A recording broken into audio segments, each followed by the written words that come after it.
नमस्कार, तुमच्या सगळ्यांचं स्वागत आहे बोरकस मीडिया प्रस्तुत talk kaleidoscope, telling stories and spreading smile. आज आपल्या भागात आपण एका अशा आदरणीय आणि सिद्धहस्त गायिकांना भेटणार आहोत ज्यांचा आवाज ऐकला की मराठी मनाला एक सुखद शांती लाभते. हिंदुस्थानी शास्त्रीय संगीत असो की उत्कृष्ट मराठी भावगीते असो, प्रत्येक प्रकाराला आपल्या खास गायकीने वेगळ्याच उंचीवर नेणाऱ्या म्हणजेच अनुराधाताई मराठे. त्यांनी अनेक दिग्गज संगीतकारांबरोबर आणि गायकांबरोबर काम केलं आहे. त्यांनी देशविदेशात अनेक यशस्वी मैफिली देखील सादर केल्या आहेत. त्यांच्या गायनातून मिळणारे अभ्यासपूर्ण मार्गदर्शन त्यांच्या कन्या प्रसिद्ध गायिका अंजली मराठे यांच्या कारकिर्दीतही स्पष्टपणे दिसते. चला तर मग त्यांच्या या समृद्ध संगीत यात्रेचे आणि त्यांच्या खास आठवणीचे साक्षीदार होऊया. प्लीज वेलकम अनुराधाताई मराठे.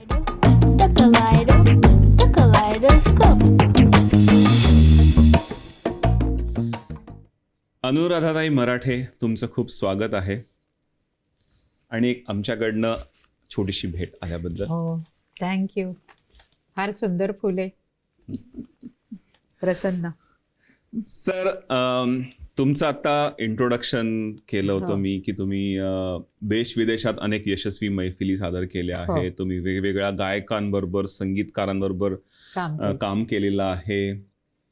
आणि तुमचा प्रवास कसा सुरू झाला आणि कुठे सुरू झाला याच्याबद्दल थोडं सांगता येईल? हो. मी मूळ आहे धुळेची, म्हणजे खानदेश आमच्या ह्याच्यातलं. तर खानदेशामध्ये धुळ्याला माझे वडील राष्ट्रसेवा दलाची शाखा स्थापन करण्यासाठी आले. नाहीतर धुळ्याशी काही संबंध होता. बाबा चेंबूरला नोकरी करत होते, पण धुळं छोटं गाव असल्यामुळे कोणी यायला तयार नव्हतं तिकडे. बाबा म्हणले मी जातो, म्हणून धुळ्याला येऊन तिथे शाखा काढली. आणि बाबा स्वातंत्र्य सैनिक, म्हणजे तेव्हाचे इंदिरा गांधींच्या हस्ते ताम्रपट मिळालेलं 12 वर्षाचे असल्यापासून स्वातंत्र्य युद्धात. त्यामुळे घरचं वातावरणही असं तत्व असलेलं किंवा असं थोडंसं होतं. पण आईवडिलांना प्रचंड गाण्याची आवड. म्हणजे माझे वडील, पैसा तर नव्हताच, बाबांचे वडील खूप लवकर गेले आणि आईचे प्लेगमध्ये डोळे गेले. त्यामुळे आजीचे म्हणजे माझ्या, त्यामुळे पैसा तर नव्हता घरात. पण तरीही त्या ह्याच्यात गोपाळगायन समाजात माझे वडील शिकले गाणं 1 वर्ष. पण पैसा नव्हता त्यामुळे ते सुटलं. पण असा खडा आवाज आणि स्वतः कवी, त्यामुळे पोवाडे रचायचे, कविता रचायचे, स्वतः गायचे. आणि आई माझी मेळ्यात गाणारी त्या काळची. आणि आईचं वहाळ म्हणजे चिपळूणच्याही पुढे कोकणातलं ते आईचं गाव. अच्छा. आणि आईचा आवाज हायपिच, बारीक पण हायपिच, अत्यंत गोड असा आईचा आवाज होता. तर मला असं वाटतं की माझ्या आवाजात बहुतेक त्या दोघांच्याही आवाजाचं थोडं मिश्रण आहे. एक मूळच खूप हायपिच आहे माझा आवाज, उंच पट्टीतला आहे. आणि गोडवाही आहे आईच्या आवाजातला, आणि थोडा ब्रॉडनेस जो आहे तो बाबांच्या आवाजातला आलेला आहे असं मला वाटतं. आणि त्यामुळे घरात प्रचंड गाण्याची आवड. म्हणून मग लहानपणीच माझी मोठी बहीण शिकायला लागली गाणं पहिले. तर ती क्लासला जायला लागली, म्हणून मग मी हट्ट केला की मलाही शिकायचं आहे, तिला का पाठवते. म्हणून मग आई म्हणली बरं जा. म्हणून तेव्हा 5 रुपये फी होती, ती परवडत नव्हती. तरीही आईने 1 वर्ष शिकवलं. आणि माझी पहिल्याच वर्षाची परीक्षा माझ्या गुरुजींचे गुरु म्हणजे फैयाज खानचे शिष्य, आग्रा गायक घराण्याचे फैयाज खान, त्यांचे शिष्य आप्पा शास्त्री, त्यांनी घेतली. मुंबईचे ठराविक परीक्षक आले नव्हते म्हणून. आणि त्याने काय वाटलं कोण जाणे, त्यांनी माझ्या गुरुजींना सांगितलं की ह्या मुलीला काही झालं तरी तू शिकव. आणि 1 वर्ष झालं. माई म्हणली आता तुझी हाऊस झाली, बास, आपल्याला नाही परवडत आहेत पैसे. तेव्हा तुम्ही हाऊस म्हणूनच शिकत होता? हाऊस म्हणूनच. तेव्हा 7 वर्षाचे काय कळणार, किंवा घरच्यांनी असं वाटलं नाही की हिचा आवाज चांगला आहे? नाही, आवाज चांगला आहे कळत होतं, पण 5 रुपये फी कुठे द्यायला, पैसेच नाही. त्यामुळे आई म्हणली की आपल्याकडे नाही आहेत 5 रुपये, तू सोड गाणं. तर तेव्हा काही वाटलंही नाही, चला आपल्याला हाऊस झाली असं. 7व्या वर्षी काही कळत नव्हतं. म्हणून मग सर घरी आले. सरांनी आईला सांगितलं की तुम्ही तिला पाठवा. आप्पांनी मला सांगितलं आहे, मलाही काहीतरी तिच्यात जाणवलं आहे. आणि पुढची 16-17 वर्ष माझं लग्न होईपर्यंत सरांनी एकही पैसा न घेता मला शिकवलं. वा. नाहीतर म्हणजे मी आणि हे असंच सर म्हणजे सांगेन, आग्रा जानोरीकर? गायकी पंडित नाही, जानोर धुळ्याचे श्रीपाद रामचंद्र नाईक, नाईक. ते धुळ्याचे. आणि सर एक चॅलेंज म्हणून धुळ्याला राहिले असं मी म्हणेन. कारण बाबूजी जेव्हा धुळ्याला आले होते, सुधीर फडके, तेव्हा ते सरांना म्हणले, अहो केवढं तुमचं ज्ञान आहे, काय तुम्ही मुंबईला चला, तुम्ही इथे काय करताय? तर आमचे सरांनी त्यांना सांगितलं की नाही, खानदेशात हे शिकवणारं कुणी नाही आहे, वा. म्हणून मी इथेच राहून शिकवणार. म्हणून आम्हाला सर लाभले असं मी म्हणेन. नशीब. आणि नशीब, खरोखरच नशीब. आणि मी तर असं म्हणेन की मी आज जी काही आहे गाणं माझं, ते केवळ आणि केवळ सरांमुळे. सरांनी जर मला शिकवलं नसतं तर त्या काळात कळतही नव्हतं, मला काही आलंही नसतं. पण ती एक कृपा लागते देवाची, तसं त्यांनी मला माझ्या आयुष्यात सरांना पाठवलं आणि माझं एवढं शिक्षण झालं. त्यामुळे आणि अगदी म्हणजे अगदी पहिल्यापासून. आणि एक मी तुला सांगते की गाणं आणि स्वर आणि ताल दोन्ही गाण्यात खूप आवश्यक असतं. तर सरांनी आम्हाला, कोणी शिकवत नाही इतक्या लवकर, पण सरांनी पहिल्याच वर्षी आम्हाला तबलाही शिकवला. ना दिन कुठे वाजतो, ता तीन तू कुठे वाजतो, आमच्याकडनं वाजवून घेतला. त्यामुळे सूर आणि ताल बरोबर आयुष्यात आले. त्याची नजर कळायला लागली, त्याचं माप कळायला लागलं, तालाचं, मात्रांचं. त्यामुळे ते शिकणं फार महत्त्वाचं होतं, ते झालं माझं. आणि तुमचं हे जेव्हा शिक्षण चालू असतं त्यावेळेला तुम्हाला घरातून प्रोत्साहन मिळत होतं? पण आमच्या घरी सगळ्याला माझ्या आईवडिलांची परवानगी होती. आम्हाला अत्यंत स्वातंत्र्य होतं की तुम्हाला गाणं शिकायचं आहे शिका, नाटकात काम करायचं आहे करा, काय तुम्हाला. आई तर माझी म्हणायची की काय शिकायचं आहे ते आत्ता शिका, लग्न झाल्यावर शिक्षण होणार नाही, तुम्हाला ज्या क्षेत्रात करायचं आहे त्या क्षेत्रात करा. त्यामुळे मी 8-10 वर्ष नाटकात काम करू शकले. माझी सगळ्यात मोठी बहीण महाराष्ट्राची कॅप्टन होती खो खोची, आणि 100 मीटर्स आणि रनिंग, डिस्कस थ्रो, लॉंग जम्पमध्ये नॅशनल चॅम्पियनशिप 3 वर्ष तिला होती. म्हणजे तुम्हाला जे पाहिजे ते तुम्ही आत्ता शिकून घ्या. माझ्यापेक्षा मोठी बहीण गाणं शिकली, भाऊ धाकटी बहीण इंजिनियर झाले. अर्थात ते अशामुळे झाले की बाबांना फ्रीडम फायटर स्कॉलरशिप होती आम्हाला. बाबा स्वातंत्र्य सैनिक असल्यामुळे सरकारतर्फे, म्हणून आम्ही झालो. नाही तर आम्ही कोणी शिकूच शकलो नसतो, कारण पैसाच नव्हता. बाबा आमचे युनियनकडे पैसा नाही की बाबा पगार घ्यायचे नाही, इतके बाबा तत्ववादी होते. मिल कामगार, एसटी कामगारांचं काम करायचं बाबा. तर अशा सगळ्या वातावरणात आणि एक मोठा हे जीवनाकडे बघण्याचा दृष्टिकोन असा मिळाला की माझी आजी प्लेगमध्ये, म्हणजे आम्हाला कोणालाच आजीने पाहिलेलं नाही. माझे धाकटे काका 1.5-2 वर्षाचे असताना तिला प्लेग झाला आणि डोळे गेले तिचे. आणि तेव्हापासून तशा ह्याच्यात तिने कामं करून मुलांना वाढवलं. वडील नाहीत म्हणून कोणाकोणाकडे शिकायला ठेवली मुलांना, त्यांची शिक्षणं झाली. आई म्हणजे आजी माझी दिसत नसून भांडी वगैरे असं काम करून आजीनी मुलांना वाढवलं. आणि तरीही जीवनाकडे बघण्याचा दृष्टिकोन जराही विषारी नाही की मला काही मिळालं नाही.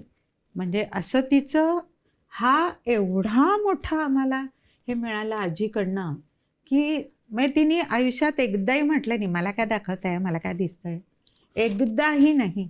कापड आणलं पहिले आजीकडे, आजी नवीन आणले कापड, मग आजी हातात घ्यायची, चांगलं आहे ग, काय आहे त्याची डिझाईन, काय आहे त्याच्यावरचं. म्हणजे हा दृष्टिकोन आमच्या आयुष्यभर डोळ्यापुढे राहिला. त्यामुळे कुठल्याही गोष्टीत न्यूनता बघायचीच नाही, सकारात्मक आयुष्य पूर्णपणे.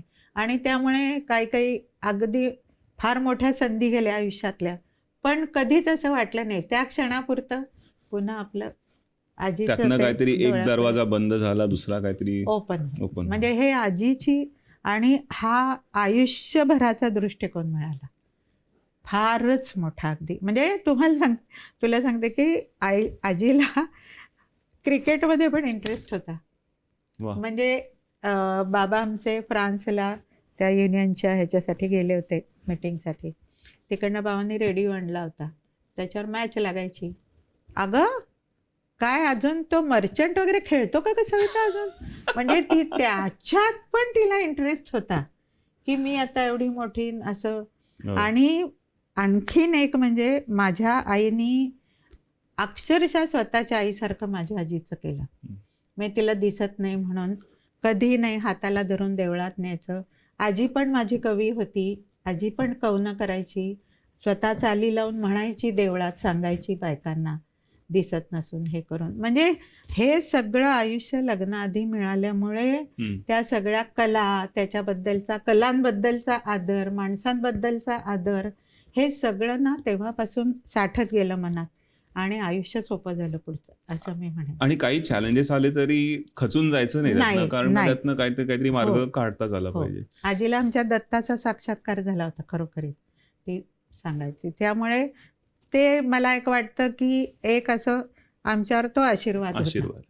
हो, फारच मोठा. तुम्ही आणि एक सांगते की लग्न झाल्यावरही माझ्या आजे सासूबाई ज्या मला मिळाल्या त्या अगदी आजीसारख्या.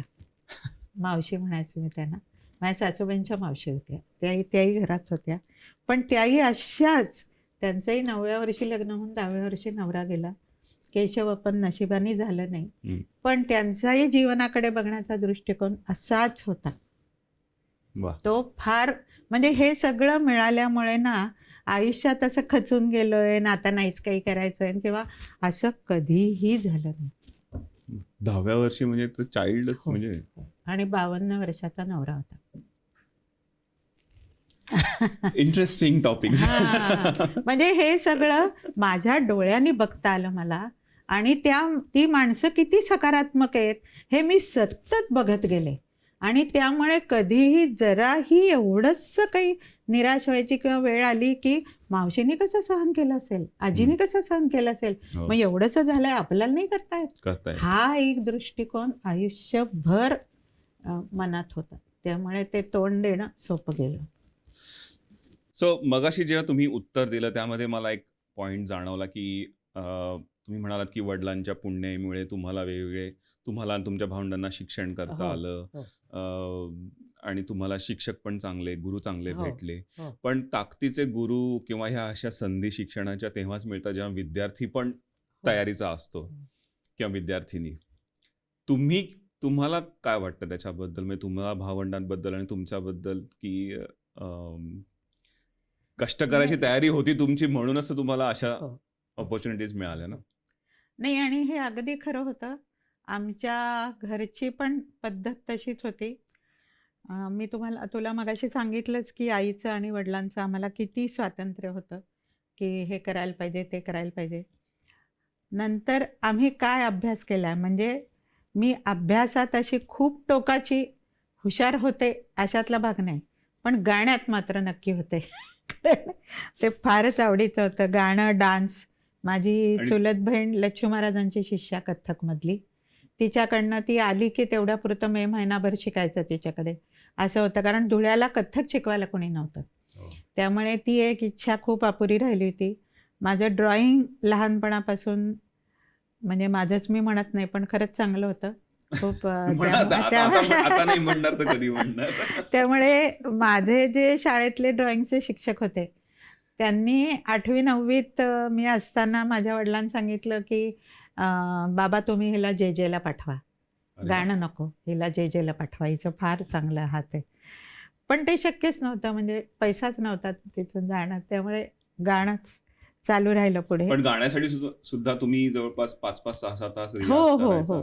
मी तुला मगाशी म्हटलं तसं की आमचे सरच म्हणायचे की 6 तास रियाज दिवसाचा झाला तर 3 तासाची मैफल तुम्ही ॲटीज म्हणजे न दमता करू शकाल, नाही तर शेवटी दम लागला आणि मग हे असं होणार नाही. तुम्ही कितीही तास गाऊ शकाल.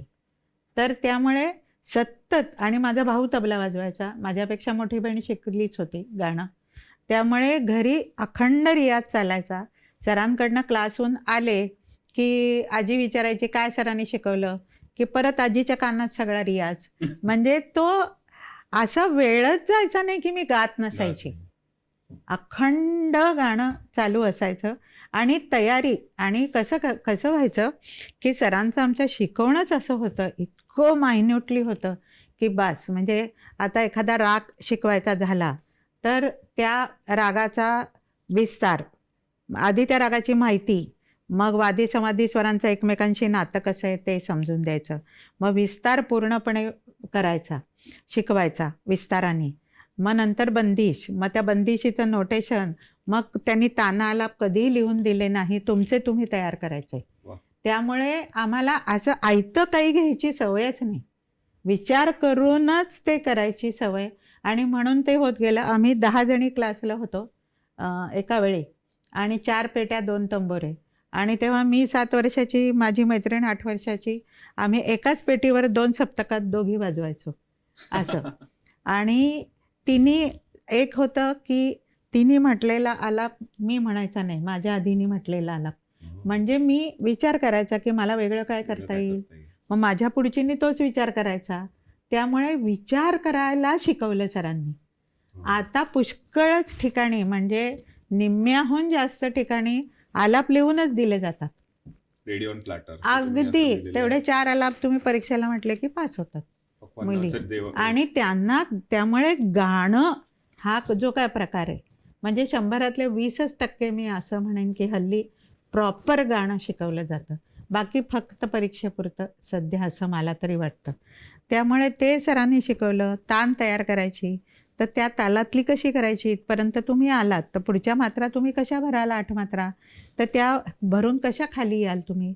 आणि पलटे शिकवायचे की तो एक पलटा तुम्ही घेतला की आता समजा सारे ग रे ग प ग प द प दचा हा आता भूपरागाचा झाला, तर तिथपर्यंत गेलात. मग आता जर 6च मात्रा संपल्यात, अजून 6 मात्रा आहेत, तर खाली कसं याल एक ताल असला तर. तर इतकं बारकाईने सरांनी शिकवलं. आणि बंदिश म्हटली रे म्हटली की तिचं नोटेशन, तर ते ताबडतोबीने आलं पाहिजे तुम्हाला. त्यामुळे तेही मला त्याचा सगळ्याचाच उपयोग मला लाईट नंतर गायला लागलं आयुष्यात. तर वळले म्हणजे मी तिकडे. तर त्यासाठी मला प्रचंड उपयोग झाला. आणि एक आणखी सांगते की आमच्या घरी असं एक हे होतं बाबांचं. तेव्हा लवकर व्हायची जेवणं, 7:30 पावणे 8ला आमची जेवणं झालेली असायची. मग 8 वाजता गाद्या घातल्या की बाबा आम्हाला सगळ्यांना घेऊन बसायचे की आज काय काय वाचलं मला सांगा. आणि बाबा स्वतः कवी, त्यामुळे ते बाकीच्या कवींच्या कविता आम्हाला वाचून दाखवायचे आणि त्यांच्या स्वतःच्याही कविता वाचून दाखवायचे. त्यामुळे कवितेची गोडी त्या ह्याच्यापासून निर्माण झाली, शब्दांची रादर म्हणेन मी. आणि त्यामुळे पुढे सुगम संगीतात गाताना कवितेतला अर्थ कळत गेला आणि त्यातले त्यामुळे ते भाव व्यक्त करणं सोपं झालं. सोपं म्हणणार नाही, पण ते कळत गेलं की काय करायला पाहिजे. अर्धी लढाई तेच. हा आमच्या बाबांचा. आणि बाबा स्वतः पुस्तकं लिहिणारे साहित्यिक स्वतःच असल्यामुळे. आणि एक गंमत सांगते की आत्मचरित्र नंतर बाबांनी लिहिलं स्वतःचं, माझे जीवन म्हणून. तर नंतरच्या ह्याच्यात सांगेनच मी की पु ल देशपांडेंची किती नंतर माझी ओळख झाली, शेवटपर्यंत होती. तर त्यांना मी बाबांचं आत्मचरित्र दिलं. तर त्यांनी वाचल्याबरोबर मला फोन केला की अनुराधा, मला तुझ्या बाबांना काही झालं तरी भेटायचं आहे आणि त्यांना नमस्कार करायचा आहे. कारण म्हणे तुझ्या बाबांसारखी माणसं स्वातंत्र्याच्या आपल्या पायात आहेत, म्हणून आपल्या स्वातंत्र्याची इमारत एवढी मोठी झाली आहे. तर एक दिवशी बाबांना, म्हणजे एक छोटासा आम्ही क्लासिकलचा त्यांना ऐकायचं होतं म्हणून कार्यक्रम केला. त्या दिवशी आईबाबांना घेऊन गेले. तर बाबा, म्हणजे पुलांचंही सांगते कसं, तर बाबा आमचे 83 वर्षाचे होते तेव्हा. तर बाईंनी नमस्कार केला बाबांना. ते म्हणले फार आदर वाटला मला तुमचं पुस्तक वाचून तुमच्याबद्दल. तर बाबांनी असं केलं, बाबा म्हणले की आता जरा मला कमी ऐकायला येतं. तर भाई लगेच म्हणले काही हरकत नाही, कानातनं गेला म्हटलं ना तर काही होत नाही. कामातनं गेला असं नाही ना म्हणत येत. असं बाईंचं होतं. तर ते त्यामुळे आम्हाला वातावरण अत्यंत चांगलं मिळालं घरातलं, बाहेरचंही सरांकडचं. सरांचं घर म्हणजे आमचं घरच. सो शिक्षकांबद्दल आपण बोलत होतो की जर शिक्षक जसे शाळेमध्ये मुलांनी अभ्यास नाही केला, गृहपाठ नाही केला तर रागवायचे आणि हो. त्या काळी तर मारत पण असतील. तुम्हाला मग गायनाच्या बाबतीत किंवा नाटकाच्या बाबतीत पण असेच अनुभव आले होते की डायलॉग्स पाठ नाहीये किंवा गाणं पाठ नाहीये किंवा ताल चुकला हो. किंवा नोटेशन काढलेच नाहीत? नाटकाच्या बाबतीत नाही असा अनुभव आला, कारण ती भूमिका पाठ असायची. पण गाण्याच्या वेळेला कसं आयत्या वेळी शिकवलेलं असायचं आणि आम्ही ते पेटीवर वाजवायचो आणि एक हात भात्यावर असायचा डावा आणि उजव्या हाताने पेटी वाजवायचो आणि ते म्हणता म्हणता काही चुकलं तर सर स्वतः तबला वाजवून आम्हाला शिकवायचे. तर असं फाटदिशी हातावर इतक्या जोरात मारायचे. रागीट होते सर. काय राहते पुढे लक्ष, असं ते इतक्या जोरात ओरडायचे आम्हाला. तसं ते वर्गात मी पहिल्यापासून लहानपणापासून ॲबस्टंट माइंडेड खूपच. म्हणजे अगदी भूगोलाचा पेपर आणि मी इतिहासाचा अभ्यास करून जायची वगैरे असं पण झालेलं आहे इतकी. तर त्यामुळे ते कधीतरी वेगळाच काहीतरी अभ्यास करून नेलेला असायचा. सविता जरा लक्ष देत जा, गाण्याबरोबर हेही तितकंच महत्त्वाचं आहे, असं आमच्या बाई शांतपणे. तुमचं सविता बाहेरचं नाव सविता. अशा काही काही गमती व्हायच्या. आणि पी टीच्या ह्याला पण माझे वडील स्वतः खूपच व्यायाम करणारे. म्हणजे तुला आता आश्चर्य वाटेल पण 1000 नमस्कार बाबा माझे रोज घरी घालायचे आणि आम्हाला 31 नमस्कार, 25 ते 30 नमस्कार आम्ही प्रत्येकाने घालायचे भावंडांनी. आणि 5ला सकाळी बाबा उठवायचे आणि नमस्कार घालून झाले की एक गरुड हायस्कूलचं ग्राउंड मोठं धुळ्याला होतं, त्या ग्राउंडला 5 ते 10 फेऱ्या मारायच्या पळत पळत. हा आमचा रोजचा व्यायाम होता. वाह. त्यामुळे ताकदही येत गेली. म्हणजे नुसतंच फोप्सं राहिलो नाही आम्ही. नाही. हो. आणि त्याचा उपयोग नंतरही जे मी वाटेल तसा गाण्यासाठी प्रवास केला, वाटेल त्या वाहनातनं केला, पण हो. त्याचा गाण्यावर परिणाम झाला नाही. कारण का कारण ती फाउंडेशन ताकद आणि ताकद होती. पाया मजबूत झाला ना हा, तुमचा. पाया मजबूत होता. तर थोडंसं तुमचं लहानपणापासून थोडंसं आता तुमचं लग्न झालं. हा, मग लग्नानंतर काही बदल झाले का? लग्न कसं झालं सांगते. हा. कारण पुन्हा युनिव्हर्सिटीची युथ फेस्टिवल्स व्हायच्या. तर त्या युथ फेस्टिवलला आमच्या कॉलेजतर्फे दरवर्षी 2 वर्षी मी फोक डान्स बसवले होते. त्यालाही पहिलं मिळालं बक्षीस. मी क्लासिकलमध्ये भाग घ्यायची, क्लासिकलच्या ह्याच्यात तेही मिळायचे. तर एका क्लासिकलच्या म्हणजे एका युथ फेस्टिवलच्या ह्याला तर रोहिणी भाटे डान्सच्या परीक्षक म्हणून आल्या होत्या आणि त्यांचं स्पर्धा सुरू व्हायच्या होत्या डान्सच्या, म्हणून त्या आमच्या क्लासिकलच्या ह्याला येऊन बसल्या आणि पहिलाच नंबर माझा होता. आणि अगदी सकाळची वेळ 8ची वेळ होती. बिलासखानी तोडी म्हटला मी आणि तेव्हा 12 मिनटं 9 मिनटात बडा ख्याल, 3 मिनटात छोटा ख्याल असं ते हे करायचं असायचं. तर माझं झालं. आणखीन एकीचं ऐकलं, मग त्यांचं सुरू झालं, मग ते तिकडे गेले. मग जेवणाच्या वेळी त्या म्हणलं इकडे ये जरा रोहिणीताई. तर मी केले, नमस्कार केला त्यांना. तर त्या म्हणल्या इतकं सुरेख तू आज सकाळी गायली आहेस, तू काय ठरवलंयस पुढे? तेव्हा काय काही डोक्यातच नव्हतं की काय असं संध्याकाळच्या गाडीने घरी जाणार वगैरे. खरे म्हणजे काय असं आयुष्यात हे काय. तर त्या म्हणल्या की आता तू जितकी शिकशील, तेव्हा मी FYला होते म्हणजे अजून व्हायची होती ती. तर म्हणल्या तसं तसं तुझ्या गाण्यात आणखी प्रगती होणार आहे, तू आणखी चांगली गायिका होणार आहेस. तर लग्नाच्या वेळी अट घालायची की माझं गाणं चालू राहिलं तरच मी लग्न करीन, नाही तर नाही.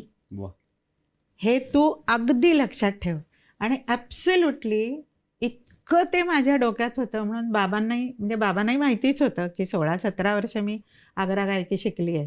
तर ते चालू राहायलाच पाहिजे गाणं म्हणजे असं. तर आम्ही एका दिवशीच 2 स्थळ पाहिली. तर पहिला तो एकदम हिरो होता, अगदी गोराघारा असा. आणि मी तेव्हा सकाळच्या शाळेत नोकरी करत होते, धुळ्याला शाळेत ग्रॅज्युएट झाले होते. तर म्हणजे त्यांनी एकच वाक्य म्हटलं की हो का, गाणं शिकल्या का? बरं बरं बरं. संसार आणि संगीत कसं काय एकत्र जाणार? अरे फुली तिथेच. फुली म्हणजे ॲब्सोल्युटली ताबडतोब फुली. आणखीन एक दुसरं म्हणजे कसं बोलू नये. तर मी सकाळी ते म्हणले काय करता? म्हटलं मी शिक्षिका आहे शाळेत, सकाळची शाळा असते. मग दुपारी झोपा काढता? Oh my God. हा काय प्रश्न झाला? ती दुसरी फुली. तिथून उतरता उतरताच बाबांना म्हटलं नको, अजिबात नको. आणि त्याच दिवशी संध्याकाळी मराठ्यांकडे आलो. आणि बाबांनी त्यांना सांगितलं की खूपच वर्ष गाणं शिकली आहे, त्यामुळे तिचं गाणं पुढे चालू राहावं अशी आमची खूप इच्छा आहे, म्हणजे तसं आम्हाला हवं आहे असं. तर माझे मिस्टर म्हणले की काहीच हरकत नाही, घर सांभाळून तिला जे काय करता येईल ते ती करू शकते, अगदीच करू शकते. फक्त घर सांभाळूनच्या खाली एक 22-25 रेघा होत्या, त्या तेव्हा दिसल्या नाही, त्यानंतर दिसल्या. पण मला करता आलं. यांनी आयुष्यात कधीही मला नाही म्हटलं नाही. पण ते आपल्या मनावरच जे एक हे असतं की मी घर सांभाळून म्हटलंय म्हणजे घरात कुणीही म्हणायला नको की गेली टाकून. त्यामुळे ती एक आयुष्यभर हे होतं की एकही गोष्ट राहायला नको, मी कार्यक्रमाला गेले की. तर ते सांभाळून केलं मी. असं ते लग्न माझं झालं आणि पुण्यात आलं. पण ते जमलं तुम्हाला ते नंतर, म्हणजे की जमवलं असेल म्हणजे डेफिनेटली. आता रिसेंटली स्वाती दैठणकर येऊन गेल्या होत्या आणि त्यांनी सांगितलं होतं की त्या नाचाची प्रॅक्टिस कशा करायच्या, की ते दूध तापायला ठेवलेलं आहे, दूध वरती येईपर्यंत त्यांचे 1-2 प्रकार करून होत होते नाच. माझ्या मुलींना विचारलंच तर त्या म्हणतीलच की इकडे भाजी हे करता करता तिकडे नवीन गाण्यांचं हे असेल तर ते करता करताच मुळी ताना म्हणायच्या, हे म्हणायचं, नवीन हे बंदिश बसवलेली किंवा सुगम गायला लागल्यावर नवीन चाल बसवायची की ते एक मग पुन्हा ऐकायचं, मग पुन्हा हे बघायचं. तर यांना जेवायला वाढताना पण असंच व्हायचं, म्हणजे काहीतरी डोक्यात गाणं असलं की ते. आणि आमच्याकडे आयुष्यात कोणीही कधीही गारपोळी खाल्ली नाही, कायम आयत्या वेळी पानात पडायला पाहिजे, गरमागरम पाहिजे. म्हणजे इतकं बारकाईने सांगते की भाकरी पण अशा चाणक्या करायच्या, कारण एक मोठी भाकरी वाढली की ती गार होते ना नंतर, चतकोर खाऊन झाली की, म्हणून अशा चाणक्या वाढायच्या की त्या गरमच असतील, ते खाऊन झाली की पुढची. इतकं आमच्या घरी होतं. तर ते पोळी लाटता लाटता असं माझं कधी कधी ते हे व्हायचं, तान एखादी डोक्यात किंवा चाल एखादी डोक्यात. मग ते माझे मिस्टर म्हणायचे, तुम्ही म्युझिक कोमात गेला आहात, तर आता कोमातनं बाहेर या आणि मला वाढताना अजिबात गाणं म्हणू नका. कोमात गेलात की तुम्हाला काही कळत नाही, पोळी पुढे लाटलीच जात नाही. त्यामुळे पोळीचे वेगवेगळे देशांचे नकाशे तयार होतात का? म्हणजे इतकं गाणं डोक्यात असायचं, इतकं प्रत्येक क्षणी. तुम्ही गाणं खूप शिकलाच आहात आणि पण तुम्ही नाटक पण काम केले आणि चित्रकार पण तुम्ही आहात असं म्हणतात. आणि चित्रकलेचं पुढे काही झालं नाही, पण तुमच्याकडे कला आहे अंगामध्ये. पण असं म्हणतात की गवयाचं पोर पण सुरात रडतं. तुम्हाला जेव्हा मुली झाल्या मग त्यांनी काय त्या सुरातच रडणं चालू केलं लहानपणी आणि सुरात चित्र काढणं चालू केलं? म्हणजे इतकी विरुद्ध गोष्ट झाली. म्हणजे अगदी माझं लग्न झाल्या मी पुण्यात आले आणि तेव्हा पंडित त्र्यंबकराव जानोरीकर त्यांच्याकडे मी भेंडी बाजार गायकी, वेगळी गायकी शिकले इकडे आल्यानंतर, कारण ते धुळ्याला आले होते, सरांशी ओळख होती, म्हणून सर म्हणले त्यांच्याकडेच तू लग्न झाल्यावर जा गाण्यासाठी. तर मी त्यांच्याकडे गेले, ते मला म्हणले की काहीतरी मला गाऊन दाखव, म्हणून एक राग मी 15-20 मिनटं त्यांना गाऊन दाखवला. तर ते म्हणले तुझी खूपच चांगली तयारी आहे, यंदा तू सवाई गंधर्वला गा. तर आपण भीमसेन जोशींकडे जाऊ, मी तुला तुझं गाणं त्यांना ऐकवतो आणि यंदा तू सवाई गंधर्वला गा. तर मी म्हटलं सर हे फारच हे, तर ते म्हणले मी आहे ना, मी हे करून. पण अश्विनीच्या वेळेला पहिली मुलगी, तिचं नाव अश्विनी, इतके कडक डोहाळे की पाणी पण पचत नव्हतं. त्यामुळे गाणंच बंद झालं. सबन दिवस दिवस उलट्या. त्यामुळे गाणंच बंद झालं माझं ती हे होईस तर. आणि काय कोण जाणे, पण तिला काही ते गाण्याचं आवडायचंच नाही. आई तू गाणं म्हणू नको, मला त्रास होतो, असं ती म्हणायची. मी म्हटलं बाई आता हे खूपच अवघड आहे, म्हणजे हे होणं असं पुढे. आणि मग त्यामुळे अंजली जेव्हा 3-3.5 वर्षाची झाली, म्हणजे अश्विनीने मग 4वी-5वीत ड्रॉइंगच्या परीक्षा दिल्या. त्या दोन्ही याच्यात तिला उत्तम मार्क मिळाले. त्यामुळे ते माझ्या लक्षात आलं की तिच्या हातात ते आहे ड्रॉइंगचं. आणि अंजली असंच 3-3.5 वर्षाची, तेव्हा ती क्लासच्या वेळेला मांडीत येऊन बसायची. तेव्हा मी क्लास सुरू केले होते ऑलरेडी क्लासिकलचं. हां. तर एक दिवशी यांनाच हे आले फॅक्टरीतनं, मी पोळी वाढतच होते. तर एकदम अंजलीचा आवाज ऐकू आला. मला म्हटलं अरे अंजली गातीये, म्हणजे तिला आवडतंय गाणं, असं मला झालं एकदम. आणि मग मी पटकन बाहेर गेले, यांना जेवायला वाढलं आणि अंजलीला म्हटलं अगं त्याची धुन झंकारली रोमा रोमात गात होती. तर मी म्हटलं अगं तुला हे कोणी शिकवलं गाणं? मला येतच आहे म्हणली. म्हटलं तर म्हणली तू नाही का शिकवत? तेव्हा मी ऐकलंय. आणि मग मी म्हटलं आपण आता बघूया की हिला कितपत हे आहे गाण्याचं. म्हणून मी वेगवेगळ्या स्केल्स धरल्या पेटीच्या आणि नुसती स्केल धरली. तिला म्हटलं याच्यात गा, या स्केलमध्ये करेक्ट सुरुवात. काळी एकला एक स्केल धरली, करेक्ट काळी एकमध्ये सुरुवात. मी म्हटलं अरेच्या, म्हणजे हिला जन्मताच हे ज्ञान आहे स्वराचं आणि शब्दाचं पण. नाहीतर कसं असतं, शब्दाचं ज्ञान नसतं, सूर आणि हे कळतं मुलांना, पण शब्द कसे टाकायचे हेही ती तितका यांनी ऐकतेय. असं मग ठरवलंच की तिला शिकवायचंच आपण, काही झालं तरी. मग ती क्लासलाही तिला बसवायला लागले. 4-5 परीक्षा दिल्या तिने, पण तिचा ओढा जास्ती करून लाईटकडे होता. आणि सतत ऐकायची ना मी गाणी कशी बसवते. त्यामुळे ती अजूनही म्हणते की आई मूळ गाणी मी ऐकलेलीच नाहीये, तुझीच गाणी ऐकली आहेत. तिला म्हणायचं तू हीच मूळ गाणी आहे. ती म्हणली इतकं परफेक्शन तुझ्या गाण्यात, तू त्यासाठी काय करते ते मी अनुभवलंय सगळं, की किती तयारी असते तुझी काय असं. तर ती अशी मजा. पण एकीकडे त्यामुळे ही कला हिच्याकडे, ही कला हिच्याकडे, असं आहे. तुम्ही आता उत्तरामध्ये पंडित भीमसेन जोशींचं नाव घेतलं होतं, तो अनुभव कसा होता? हो, त्यांच्या असा खूप मला सहवास वगैरे काही मिळाला नाही, पण खडे काकांकडे नंतर मी पुष्कळच काम केलं. तर तेव्हा एका कार्यक्रमाला, त्यांची 60 शांत होती मुंबईला, खूपच मोठा कार्यक्रम होता.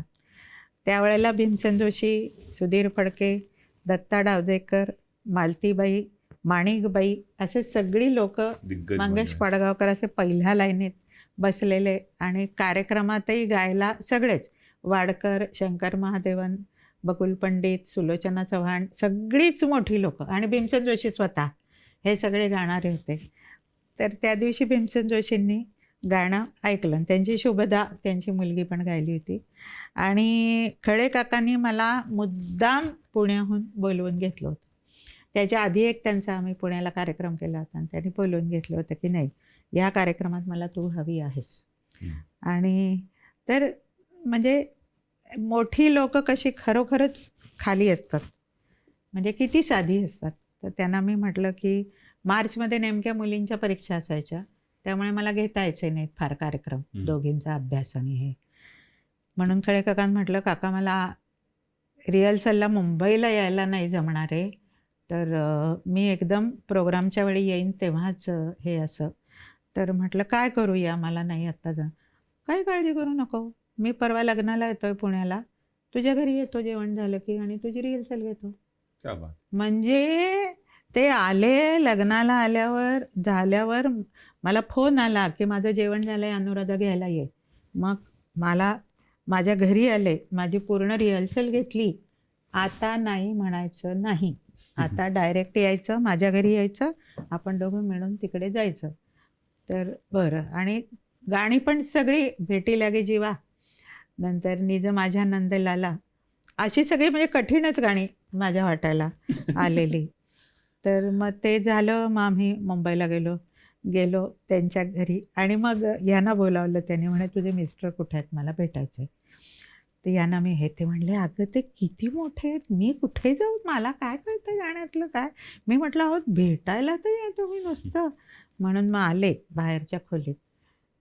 खडे काका माझ्यासमोर. त्यांना म्हणले तुमचे आभार मानायला तुम्हाला मी बोलावलं आहे की तुम्ही याला गाऊ देताय. हे क्या बात. रत्न तुम्ही झाकून ठेवलं नाही आहेत, क्या बात. म्हणून तुम्हाला मी आभार मानायला बोलावलं. त्यांना मग मुंबईला कार्यक्रम वगैरे झाला सगळा. आणि टेन्शन तर आलेलंच होतं, कारण माझं गाणं सुरेश वाडकरांनंतर त्यांच्या याला तुफान वन्स मोर आणि हे वगैरे, आणि त्याच्यानंतर माझं भेटी लागी जीवा एकदम. तर खूप असे गोळे आले होते पायात. मग वाडकर आज जाता असं म्हणले बढिया होना चाहिए हां बाई, असं करून मला सांगून गेले. आणि मग थरथर कापतच होते. स्टेजवर गेले तेव्हा कळे काका म्हणले बस ग, चांगली गातेस, बस बस, म्हण आता सुरू कर, असं सगळं. मग ते सगळं झालं आमचं. कार्यक्रम झाला. मंगेश पडगावकर म्हणले एक सांगू का तुला, राग नाही ना येणार. म्हटलं नाही, एवढा मोठा कार्यक्रम मी आयुष्यात आज पहिल्यांदाच गाते म्हटलं. तर म्हणले तुझं नाव अनाऊन्स झालं ना भेटी लागी जीवाच्या वेळी. तर बायकोला म्हटलं या खळ्या आणण्याला काय अक्कल आहे का, गाणं हे म्हणजे शिवधनुष्य पेळण्यासारखं. ही बाई काय गाणार आता हे गाणं. पण म्हणे आज घरी जाऊन दृष्ट काढून घे, इतकी तू चांगली क्या गायली. बात आहे. म्हटलं हुश्श, वाह. म्हणजे झालं आपली तयारी बरी. आणि एकच वाक्य पेपरमध्ये आलं की अनुराधाबाईंनी गायलेल्या भेटी लागी जीवानी कार्यक्रमाला एका वेगळ्याच उंचीवर नेलं. नेलं. बस म्हटलं चला आपण बरोबर वाटेने चाललोय, असं एक समाधान मिळालं. एक एक दोन दोन वाक्यांचे पण असे त्यांचे जे कॉम्प्लिमेंट्स असतात तुम्हाला, हो, ते शाबासकी मिळते, अगदी प्रश्नच ते नाही. वेगळ्या लेवलचा कॉन्फिडन्स हो देऊन जात तर असेल. अगदीच. त्यामुळे आम्ही 94 साली जेव्हा अमेरिकेचा आमचा दौरा ठरला, म्हणजे मंडळाने ठरवला होता, मी आणि पारगावकर, श्रीकांत पारगावकर आम्ही आलो होतो, तेव्हा आम्ही म्हणजे खूपच कार्यक्रम मंडळाने 27 ठरवले होते. आणि शिवाय बाहेर आम्ही कुठे कुठे देवळात तिकडे म्हणजे 40 कार्यक्रम केले 60 दिवसात. वा. इतका दौरा मोठा होता. आणि तेव्हा आम्हाला व्हिसासाठी पत्र हवी होती लोकांची, हो. म्हणजे कोणाकोणा मोठ्या लोकांची. तर म्हणून मग शुभदाला मी फोन केला, भीमसेन जोशींच्या मुलीला. म्हटलं तू अण्णांना विचारतेस का की ते देतील का मला असं पत्र. तर ती म्हणली हो ते तयार आहेत म्हणली. तर म्हटलं कधी येऊ. म्हणे उद्या सकाळी 10ला या तुम्ही. आम्ही दुसऱ्या दिवशी गेले. तर म्हणले की छानच गायलात तुम्ही त्या दिवशी, नंतरही उपेंद्र बरोबर तुमचं गाणं ऐकलेत, सुरेख गायलात, काय लिहू याच्यात. तर मी म्हटलं तुम्हाला जे वाटलं ते लिहा, आम्हाला व्हिसासाठी रिकमेंडेशन लेटर हवं. रेकमेंड. मग त्यांनी लिहून दिलं, ते सही केली. म्हणजे अशी लोक क्या बात हे आहे. करणारी आपल्याला आयुष्यात प्रोत्साहन मिळतात. देणारी, हा हो. फार मोठा भाग आहे. ते ज्योत्स्नाबाई, नंतर राम कदम, वाटवे, अशी 4-5 लोकांची पत्र आम्ही घेतली. आणि हाईट म्हणजे तेव्हा काय झालं होतं की मला वाटतं दलेर मेहंदी का कोणीतरी आपल्याबरोबर बायकांना घेऊन अमेरिकेत काहीतरी असं गैरव्यवहार असं काहीतरी झालं होतं. म्हणून ते प्रत्येक कलाकाराला सांगायचे. तर मला पण त्यांनी गाणं म्हणायला लावलं होतं व्हिसाच्या वेळी. बापरे. की मी गाण्याच्या कार्यक्रमाला चालले, तर मला गाणं म्हणता येतंय का नाही. सुलोचना चव्हाण नाही, तेव्हा त्या लावणी डान्सर प्रसिद्ध कोण, त्यांना लावणी करायला लावली होती. मी तेच म्हणणार होतो की कोणी डान्सर असेल तर नंतर तबला वाजवणारे होते, त्यांना तबला वाजवायला लावला होता. असं हे तेव्हा व्हिसा ते ऑफिसमध्ये झालं, हो कॉन्सुलेटमध्ये? व्हिसा. म्हणजे मी अशी प्रश्नोत्तर करत होते, तर त्यांनी मला गाणं एक हिंदी पॉप्युलर सॉन्ग. तर मला काय एकदम म्हटलं आता हिंदी पॉप्युलर काय, मग मी आपल्या लगेच्या गेले म्हटलं. मग तो मी मराठी इंटरप्रेटर दिला होता, कारण म्हटलं तिचं कळलंच नाही आपल्याला, तर आपण उत्तर काय देणार. मग त्यांनी त्याला विचारलं की कसं झालं. मग तो म्हणला असं केल्यावर मग ती खुश झाली. ओके, मग मला मिळाला व्हिसा सगळं. अशी मजा. पण तुम्ही एवढ्या दिग्गज मंडळींचे रेकमेंडेशन लेटर तर घेऊन गेलाच हो, होता, पण हो. त्यांच्याबरोबर वावरण्याचा किंवा काम करण्याचा अनुभव कसा होता? म्हणजे लोकांना वाटतं की एक स्टार पॉवर असते किंवा कलाकार हो, म्हणून खूप हो. मोठे आहेत, पण एरवी तुम्हाला त्यांच्याबरोबर काम करताना अतिशयच अतिशयच ही माणसं जमिनीवर असतात, जमिनीवर साधी असतात. कधीच नाही. म्हणजे हा तर भीमसेन जोशी, खळे काकांचंही तुला आता सांगितलं. किती कार्यक्रम, आणि त्यांना आमच्या घरचं सगळं माहिती होतं की मी काय काय करून येते आणि काय काय ते. त्यामुळे ते मला म्हणायचे, आलीस की माझ्याकडे यायचं, इथे आपण जेवून इथून आपण थिएटरला जाऊ. असं ते ठरलेलं असायचं. त्यामुळे घरनं निघालं की काकांकडे जायचं आणि इतकं बारकाईने गाणं, आणि म्हणजे कशी त्यांना एक माझ्याबद्दलची आस्था. तर उपेंद्र भटनी एकदा विचारलं की बाई आपण रामश्याम गुणगान करायचं का, लताबाई आणि भीमसेनजींनी गायलेलं आहे ना हिंदी भजनं, ती कॅसेट रामश्याम गुणगान. तर मी म्हटलं की विचार करायला काही हरकत नाही आहे, आपण म्हणजे करू शकू असं. तर त्यांनी खडे काकांना फोन करून सांगितलं की आम्ही दोघं कार्यक्रम करतोय. खळे काकांचा रात्री मला फोन, विचारणं वगैरे काही नाही, हां, सांगितलं फक्त. डायरेक्ट सांगितलं आम्ही करतोय. खळे काकांचा फोन, अगं अनुराधा तू असा कार्यक्रम करतेस? म्हटलं काका नाही हो, अजून काहीही नाही.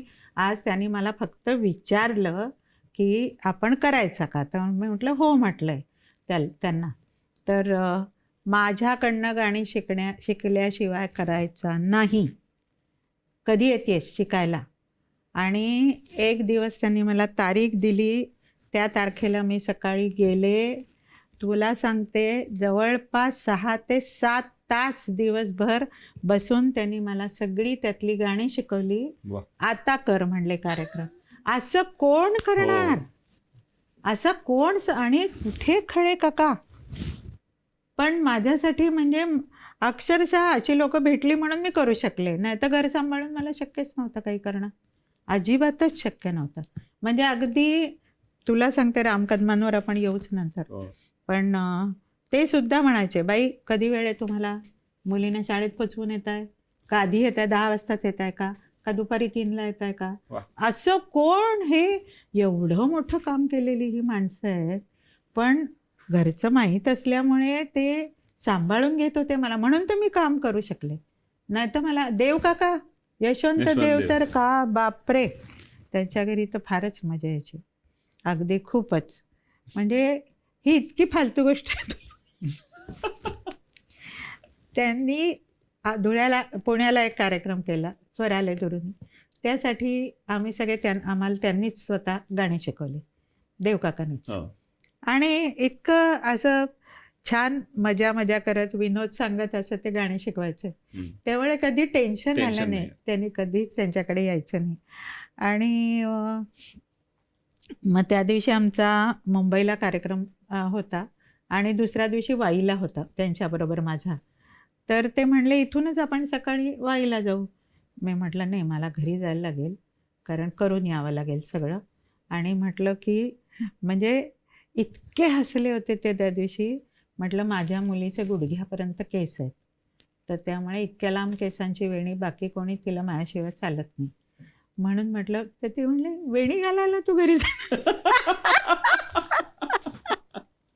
पण तुम्ही एवढ्या बारीक गोष्टीसाठी सुद्धा तुम्ही घरी जाणं टाळलं नाही. मग मी आले रात्री टॅक्सीने घरी आले, ते घरातलं केलं सगळं, तिची वेणी घालून दिली आणि मग मी तिथून वाईला गेले. ते म्हणले अनुराधा आयुष्यात मी ही गोष्ट विसरणार नाही. म्हणून नंतर जेव्हा आमच्या घरच्या लोकांनी माझ्या कारकिर्दीला 30 वर्ष पूर्ण झाली म्हणून सत्कार केला घरच्या लोकांनी, तर तेव्हा देवकाकांनी असं छान पत्र लिहून दिलं होतं, तर त्याच्यात हा उल्लेख केलेला होता. असं इतकी मजा करून आम्ही गायलोय. पु ल देशपांड्यांबद्दलचा हो आठवण? तो तर खूपच म्हणजे खूपच. तर रामकदमांच्यातनंच पु ल असं सांगते मी. तर राम कदम आमच्या 1-2 कार्यक्रमांना आले होते, म्हणजे ह्याच्या तर चैत्रबन मंतरलेल्या चैत्रबन तिथून माझी सुरुवात झाली. प्रकाश भोंडे असं. आणि रेडिओची ऑडिशन झाल्यावर तिथे हरीश देसाई ही लोक मला भेटली. मग त्यांनी विचारलं की तू निघाल का चैत्रबनमध्ये, म्हणून तो मला एक स्टेज मिळालं मला असं. आणि त्याच्याही आधी सगळ्यात पहिले मी सुगम संगीत जी शिकले ती गजाननराव वाटव्यांकडे.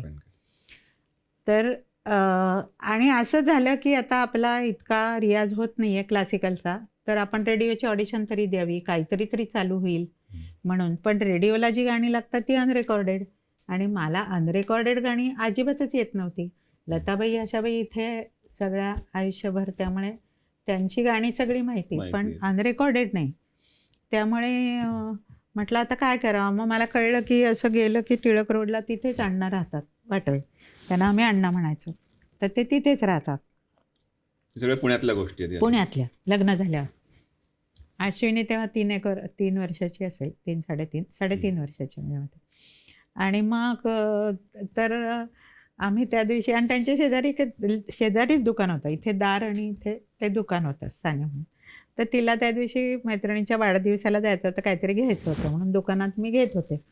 तर अश्विनी खाली उतरून, काहीही ओळख नाही अण्णांची, अण्णा उभे होते तिथे. तर त्यांना म्हणली नवीन फ्रॉक आहे, आम्ही आत्ता वाढदिवसाला चाललोय आजोबा, असं करून. म्हणजे मीच खाली उतरल्यावर इतकी चकित झाली, म्हटली काय बोलते. तर ते म्हणले अहो मुलगी अगं तुझी इतकी धीट आहे, तिने मला आजोबाच करून टाकलंय. मग मी धीर करून त्यांना विचारलं, म्हटलं असं असं आहे, तर मी असं शिकून आलेली आहे, तर मला ऑडिशन द्यायची आहे, तर तुमच्याकडे येऊ का शिकायला. उद्यापासून ये म्हणले. म्हणजे इतकं, मी म्हटलं इथेच राहते मी जवळ अगदी. मग त्यांच्याकडे सुरुवात झाली शिकायला. आणि आमच्या सरांनी जशी फी घेतली नाही तसं अण्णांनी एक फक्त पहिलं गाणं हे केलं, त्याचे 30 रुपये घेतले. त्याच्यानंतर ते म्हणले तुला शिकवण्यात मला आनंद आहे, तू मला काही देऊ नको. त्यामुळे ते जाईपर्यंत एकही पैसा अण्णांनी माझ्याकडनं घेतला नाही. आणि एक दिवशी ती एक समुद्रा खोलो पाण्याचा तुझा अंदाज लागेना, ही गझल ते कवी संजीवांची शिकवत होते. आणि ती शिकवून झाली आणि तेवढ्यात सुधीर मोघे, नूलकर आणि सोमण तिथे आले. आणि मी बाहेर पडले, आणि मी हे गेटमधनं बाहेर पडून अशी 3-4 पावलेच गेले तर अण्णांची हाक आली की अनुराधा जरा ये. म्हणून बरं म्हटलं, म्हणून मी गेले परत. तर ते म्हणले यांना आत्ता शिकवलेलं गाणं म्हणून दाखव. तर मी ती गझल म्हणून दाखवली. मग सुधीर मोघे म्हणले अगदी हाच असाच आवाज हवा आहे आम्हाला, हाय पिचच हवा आहे, तर तुम्ही गाल का आमच्या कार्यक्रमात. तोपर्यंत कुठेच गायले नव्हते, घरच्यांनाही म्हणजे कार्यक्रमात वगैरे असं काहीच हे नव्हतं. हां. तर तुला गंमत अशी सांगते की अण्णा स्वतः, वाटवे, नंतर सुधीर मोघे आणि हे 4 जण माझ्या घरी आले सासऱ्यांना भेटायला. आणि अण्णांनी सुद्धा माझ्या सासऱ्यात सांगितलं की आम्ही हौशी कलाकार आहोत, तर तुम्ही परवानगी द्याल का अनुराधाला, असं अण्णांनी विचारलं. तर मग सासरे म्हणले हो ठीक आहे, पण पुण्या मुंबईला ती गाईल. असं तिथून माझं सुरू झालं ऍक्च्युअल कार्यक्रम, करिअर सुरू झालं, म्हणजे गाण्याचं करिअर, की ज्याला प्रोफेशनल सुरुवात झाली असं. आणि मग त्या ह्याच्यातनं एक संगीतकार, तसं राम कदम, म्हणजे त्यांनी हे कार्यक्रम ऐकले होते, पण अरुण काकतकर निर्माते ह्याचे, त्यांनी शब्दांच्या पलीकडले करणार होते ते राम कदमांचं. म्हणून मग मला त्यांच्याकडे नेलं गाणं शिकायला, राम कदमांकडे. तर राम कदमांनी, माझी पहिलीच भेट त्यांची राम कदमांशी. तर ते श्रावणात आल्या त्या रात्रीची शपथ घाली ते तुला, नकोस टाकून जाऊ जीव लगा अशी एकटी मला, असे ते शब्द होते. तर ती चाल शिकवली रामभाऊने. आणि सरांकडे हे असल्यामुळे नोटेशन लिहून घ्यायचं, त्याच्या खाली पटापटा स्वर. तर ते तर ते मी पटपट लिहून घेतलं. आणि त्या काळी फोन नाही, काही नाही, घरी येऊन चाल ऐकणार कशावर, असं होतं. म्हणजे ती लक्षात ठेवूनच तुम्हाला करायला पाहिजे असं. तर ती मी आले घरी, आणि आल्यानंतर रात्री मग आमच्याकडे तेच असायचं, जेवणं झाली रात्री 11-11:30ला माझा रियाज सुरू व्हायचा गाणी बसवण्याचा. मग ते मी ऐकून म्हणजे ते नोटेशन वाचून वाचून पक्क केलं गाणं आणि म्हटलं आता उद्या जायचं आहे 4 वाजता रिहर्सलला. तेव्हा गेले आणि म्हणा बरं कशी चाल होती, रामभाऊ म्हणले. तर मी म्हणून दाखवली त्यांना, अशी अशी होती. अशी नव्हती चाल. मला म्हणले बदलली. इतका गोळा आला पोटात. म्हणजे त्यांना सांगायचं कसं की तुम्ही मला हीच चाल शिकवली होती काल. काय मला मग एकदम आठवलं. मग रामभाऊनं म्हटलं, रामभाऊ मी नोटेशन लिहिलं आहे काल गाण्याचं, दाखवू तुम्हाला? तर ते म्हणले हां बघू बघू म्हणले. मग ते पाहिलं, हां अशीच होती म्हणले. तर ते मला नंतर कळलं की हे असं का होतं. कारण एकेका गाण्याला राम कदम 30-30 चाली करायचे वा. आणि त्यामुळे तो असा चालींचा प्रवाह डोळ्यापुढून असा त्यांच्या चालूच असायचा. ही घ्यायची. तशी म्हटलं त्यांनी ही घेतली असेल, आज त्यांच्या लक्षात नाही, आज दुसरी चाल डोळ्यात असेल, लक्षात पण राहायला पाहिजे दुसऱ्या दिवशी. आणि ते सुद्धा कुठली केली आपण किंवा कुठली सांगितली, असे रामभाऊ होते. आणि मग त्यांच्याकडे ते आमचं शूटिंग वगैरे झालं शब्दांच्या पलीकडलेचं आणि तो दाखवला गेला टी व्हीवर. तेव्हा आमच्याकडे टी व्ही नव्हता, त्यामुळे ते मला काही बघता नाही आलं. लाईव्ह होतं आणि आमचं शूटिंग. तर ते झालं घरी आले मी. तर दुसऱ्या दिवशी सुधीर गाडगीळ घरी आला. मला म्हणला की अनुराधा आज तुला भाईंचा फोन येणार आहे, पुलंचा. ते म्हटले काहीतरी काय, म्हटलं माझी फिरकी घेतो. आला तर काय म्हणजे, म्हटलं तुला नक्की माहिती आहे काहीतरी, काय माहिती आहे तुला? अगं म्हणे आत्ता तुझा नंबर घेतलाय त्यांनी माझ्याकडनं आणि आज तुला फोन येईल त्यांचा. तर खरोखरच त्या दिवशी रात्री पुलंचा फोन आला की तुझं गाणं दृश्य आणि श्राव्य होतं. तर मग चौकशी करत होते, कुठे शिकलीस काय वगैरे असं. आणि नंतर मग आम्ही पुलकित गीते केला तेव्हा ते मला म्हणले की अर्थ आला भावनांना हे किशोरी आमोणकरांनी 51 साली बिल्हण संगीतिकेत गायलेलं आणि पुलंचीच चाल, ते गाणं अनुराधाला द्यायचं आहे असं आमच्या भोंड्यांना सांगितलं. मग भोंडे म्हणले की ठीक आहे वगैरे असं झालं. आणि तेव्हा नेमकी मी अमेरिकेत आले होते. तर मग भाई म्हणले येऊ दे तिला अमेरिकेहून, मग कार्यक्रम, पण हे गाणं तीच गाईल. मग भाईंना म्हटलं तुम्ही मला हे करा, म्हणजे तुम्ही मला शिकवा. आज नुसतं रेकॉर्डवरनं नाही, म्हटलं मला ते इतकं कळणार. अगं म्हणे बसव तुला येईल भाई म्हणले. म्हटलं नको, तुम्ही मला शिकवा. बरं म्हणले ये तू उद्या. म्हणून मग गेले मी दुसऱ्या दिवशी. मग ते त्यांनी अर्थ आला भावनांना अशी ती सुरुवात होती. मग तिथे सुनीताबाई असायच्याच, म्हणजे ते हे अथ म्हणू नको हां. ते परवा मुंबईला एका गायिकेने म्हटलं अर्थ रचा उच्चार स्पष्ट पाहिजे, अथ म्हणायचं नाही. मग ते पूर्ण गाणं शिकवलं आणि त्यामुळे ती इतकं हे झालं बाईंबरोबर. मग प्रत्येकच वेळी गेलं की नवीन काय शिकलीस, रामभाऊंचं काही गायलीस का, अण्णांनी काय शिकवलं, ते मग सगळं त्यांना गाऊन दाखवायचं पुलंना. अशी शेवट ते जाईपर्यंत. आणि किती म्हणजे कधी ते म्हणजे काय म्हणू आपण, रागावलेत किंवा असं, कधी ते रागावलेच नसतील आयुष्यात असं वाटायचं ते बोलताना अक्षरशः. म्हणजे नंतर तर त्यांना उठता येत नव्हतं ना ह्याच्यावरनं, खुर्चीवर, हां व्हीलचेअरवर होते ते. तर मग त्या दिवशी गेल्यावर मला म्हणले, म्हणजे सगळ्या गोष्टीत जीवनाकडे पाहण्याची दृष्टीच कशी. अनुराधा हल्ली काय होतं सांगू का, उभा राहिलो ना की थोडं कथ्थक करावं लागतं, मग मला पाऊल टाकतात. म्हणजे त्यांचा ह्युमर वेगळाच लेव्हलचा. हां, तो दृष्टिकोनही आपल्यात भिनतो ना की त्या गोष्टीकडे आपण असं नाही पाहायचं, असं बघायचं. पण तुम्हाला असं वाटतं की तुमच्या आजूबाजूला अशी सकारात्मक दृष्टिकोन असणारी खूप दिग्गज मंडळी तुम्हाला भेटली, त्याच्यामुळे एक वेगळ्या प्रकारचं वलय तुम्हाला मिळालं? अगदी, म्हणजे प्रश्नच नाही, प्रश्न. आणि त्या लोकांनी मला समजून घेतलं. म्हणजे आमच्या ग्रुपमध्येही नंतर मी गायले ना तरी सुद्धा माझ्या ह्याच्याप्रमाणे मग बाई तुम्ही घरचं आवरून येताय का, मग तुम्ही उशिरा रिहर्सलला या, तोपर्यंत आम्ही बाकीच्यांची उरकून घेतो. अशी माणसं भेटल्यामुळेच मी हे करू शकले. असं जर कुठे सगळ्यांनी घट्ट नाही 5 म्हणजे 5ला आलीच तर, असं कोणीही केलं नाही. सगळ्यांनी मला समजून घेतलं. आता एक जयदेवजींचं सांगते. एक मला जयदेवजींचं गाणं गायला मिळालं रेडिओसाठी, संगीतकार. तर तेव्हा उल्हास कशाळकर प्रमुख होते संगीत विभागाचे. तर त्यांचा एक दिवशी फोन आला. तर मला म्हणले की बाई उद्या 10 वाजता या, तुम्हाला जयदेवजींचं गाणं गायचं आहे. तर असं स्वप्नात सुद्धा नाही ना की जयदेवजींचं गाणं मला मिळेल असं. म्हणून ते त्यांना मी इतकं बाळवाटासारखं विचारलं, म्हटलं हिंदी संगीतकार का जयदेवजी? म्हणले हो, ते आले तिथे. हां, ते आलेत म्हणे इथे आणि त्यांना गाणं करायचं आहे. तर म्हटलं बरं. म्हणून पण त्यांच्यापर्यंत तुमची कीर्ती कशी काय पोहोचली? नाही ऐक ना. तर मग दुसऱ्या दिवशी मी इतकी गाणी हे करून गेले की तयार करून आला तेरो नाम, म्हणजे जयदेवजींची जी जी काय माहिती होती गाणी ती इतकी तयार करून गेले.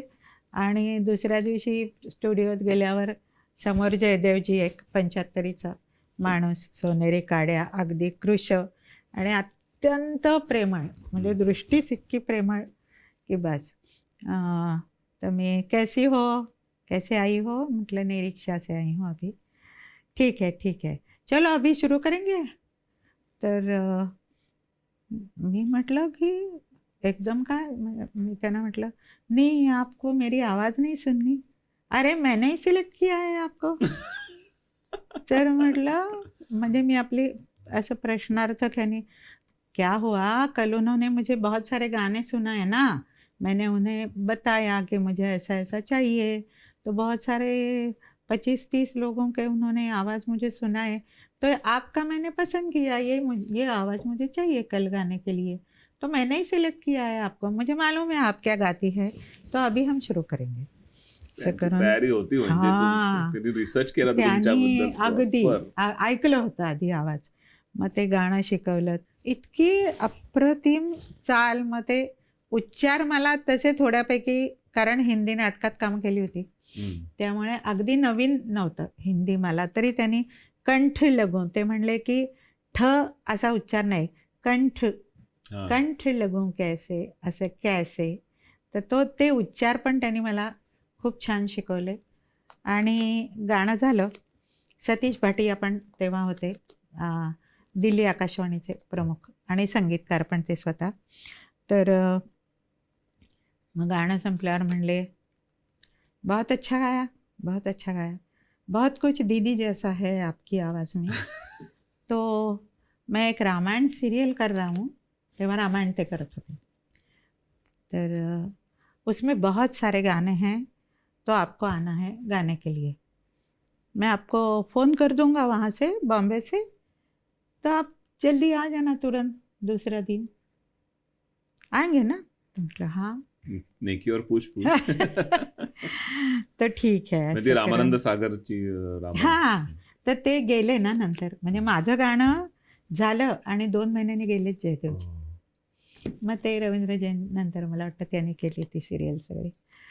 पण ते गेलं. म्हणजे मी तुला असं म्हटलं, इतकी मोठी संधी गेली आयुष्यातनं, पण ते तेवढ्यापुरतंच हे करायचं की ठीक आहे, आपल्याला शिकायला मिळालं ना त्यांच्याकडे, हे खूप झालं, असं हे करायचं.